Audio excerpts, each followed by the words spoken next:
My husband and I have been together for 18 years. For almost all of that, he saw me as steady and loyal, the one person who would never let him down. I leaned on that image, and he trusted me completely, until I shattered it. The affair was with his close friend. Our kids were inseparable, so we spent a lot of time together as families. Over time, we grew closer, talking more, relying on each other, and eventually crossing lines I never crossed before. I didn't go looking for it, but when the chance came, I took it. That was my choice, and no amount of pointing to him, pursuing me, or crossing boundaries first changes the fact that I jumped in. What makes this so much worse for my husband is that it wasn't just me betraying him. It was his longtime friend too. He's had to live with the double betrayal. He's told me how much rage he feels toward that friend, how he feels robbed of his good life. Like if he can't reconcile with me, then he'll lose 50% of the time with our kids because of what we did. He says it feels like his friend decided he wanted me one day and destroyed his life. And I was so easy that I fell right into his trap. So easy. That's how he sees me now. I can see with that wording alone how much I've dialed down in worthiness in his eyes. It's astonishing. The fallout has been huge. We even made the decision to switch our daughter's school, even though she loved it there, and we liked it too. Another ripple effect of what I did, hurting people who didn't deserve it. As for reconciliation, it's been slow, but it's going. I've committed myself to therapy, and I'm trying to be the kind of partner who takes full responsibility. My husband sees the work, and that's the only reason he's still giving me a chance. But my AP, my former AP, still pops up in my life even though I want nothing to do with him anymore. And every time it rips the wound open for my husband. Less than a month ago, we ran into him at a park. He came and sat right next to us like nothing had ever happened. My husband got up and confronted him, embarrassing him in front of the people he was with. When he told me later how it felt, I could tell it was the first time he'd taken back some of his power.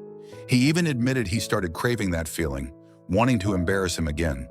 But then he realized he didn't want to become a bully just to feel better. He says, I need to make things right. Not him. He says he's not going to do anything ever to make us right again, that he'll just stand in the sidelines and watch what I'll do to prove my worthiness to him. And that's the stark difference. I can't own what I did. Believe me, I've tried. But I make excuses, refuse to face the damage. Meanwhile, husband sees me in therapy, facing the ugliness of my choices head on and doing everything he can to heal. It doesn't erase the betrayal. It doesn't magically fix us, but it's the only reason he hasn't walked away completely. It's been 2 months since D-Day, and we're both in pieces. He's consumed by anger at the friend, and I'm drowning in guilt knowing I was the one who brought this into our marriage. I don't know if there's a way forward. I don't know if he'll ever be able to look at me without seeing visuals of me with his friend, on our bed, in our car, at his place, etc. Update. We were driving home when my phone lit up with AP's name. He asked who it was. I said spam. He took the phone, opened messages, then recently deleted. The thread was sitting there, all the little I miss yous, him saying last night how he longed to cocoon me again. At that moment, I really wished I had really ended it. He airdropped the screenshots to himself, set the phone back on the console and said, "We're done." He's right. I should never have opened the door to AP again, but he reached out after he had a fight with his wife and we hung out in his car. I remember I had insisted we were just friends at that point, but he ignored and crossed boundaries.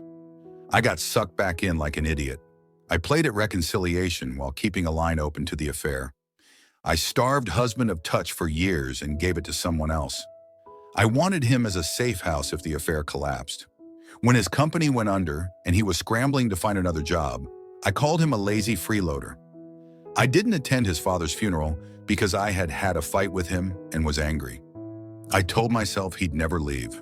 That was the lie I loved most. We already switched our daughter's school over this and I still didn't stop. Neighbors knew because I barely hid it when he came over when no one else was home. I kept breaking my marriage.